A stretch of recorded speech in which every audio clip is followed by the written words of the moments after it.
যারা প্রেম করছেন, ঢাকঢোল পিটিয়ে ঘুরে বেড়াচ্ছেন, আমার গার্লফ্রেন্ড, সবার সাথে ইন্ট্রোডিউস করাচ্ছেন, সবার সাথে পরিচয় করাচ্ছেন, কথা বলাচ্ছেন, ভাবছেন আপনার নিজের জিনিস, আপনাকে কোনোদিন ছেড়ে যাবে না, তাদের জন্য বলছি খুব সাবধান। এই ভিডিওটা শুধু তাদের জন্য।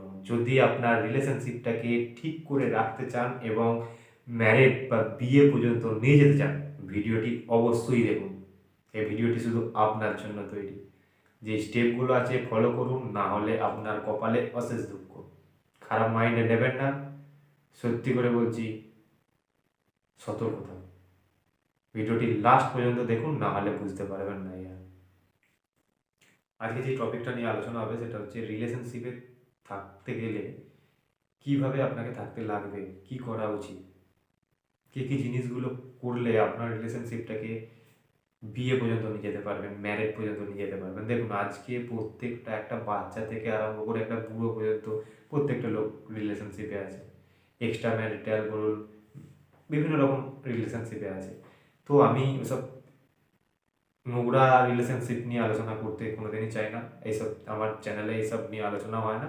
যে গাইডেন্সগুলো দেবো সেগুলো হচ্ছে আপনি আপনার পার্টনার বা আপনার যে কিছু বয়ফ্রেন্ড গার্লফ্রেন্ড আছেন তারা কিভাবে বিয়ে পর্যন্ত যেতে পারবে, কি করতে লাগে রিলেশনশিপে। যখন আপনাদের রিলেশনশিপ গুড কন্ডিশনে আছে সেই সময় আপনাদেরকে কি করতে লাগবে।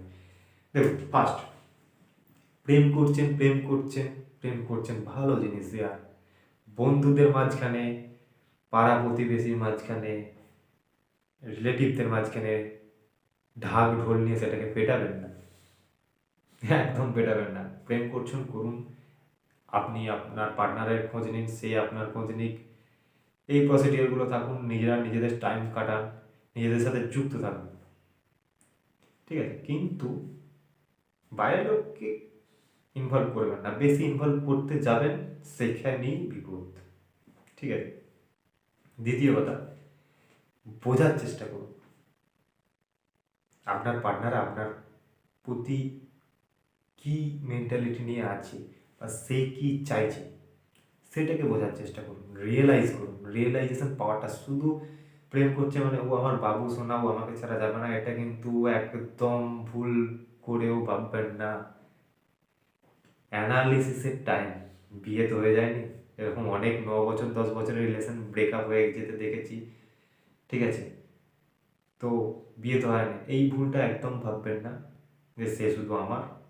হ্যাঁ, অবশ্যই তাকে রেসপেক্ট দিয়ে আপনার বলি, তার সাথে আপনি ঠিকঠাকভাবে যত্ন নিন। কিন্তু যেটা করতে হবে সেটা হচ্ছে আপনাকে সে কি চাইছে সেটাকে রিয়েলাইজ করে সেই রকমভাবে নিজেকে তৈরি করতে লাগবে।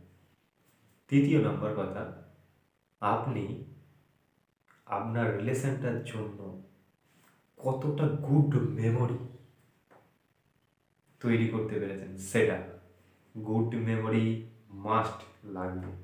কারণ আপনাদের মধ্যে যদি সম্পর্ক খারাপও তৈরি হয়ে যায় না, সম্পর্ক খারাপ হয়, একটা সিচুয়েশানে এসে সম্পর্ক খারাপ হয়, সেই সিচুয়েশানে এই আপনার গুড মেমোরিটা আপনাদেরকে আকৃষ্ট করতে সাহায্য করবে, ঠিক আছে বস।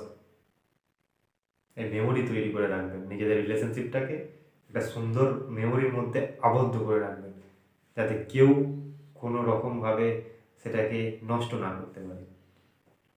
আর চতুর্থ নাম্বার, দুজন দুজনের প্রতি লয়াল থাকবেন। আপনাদের মাঝখানে তৃতীয় ব্যক্তি এসে আপনাদের রিলেশনশিপটাকে যেন কোনো রকমভাবে নষ্ট না করে দেয়। এই কটা প্রসেস আপনি ফলো করুন, কথা দিচ্ছি আপনাদের রিলেশনশিপটা লং লাস্টিং করবে। ভুল করেও প্রথম স্টেপটা মিস করবেন না, এটা হচ্ছে বিশাল বড় একটা পদক্ষেপ। কিছু কিছু মানুষের খারাপ নজর পড়ে গেলে আপনার রিলেশনশিপটা কিন্তু নষ্ট হতে বাধ্য। খুব সাবধানে থাকুন, খুব সাবধানে।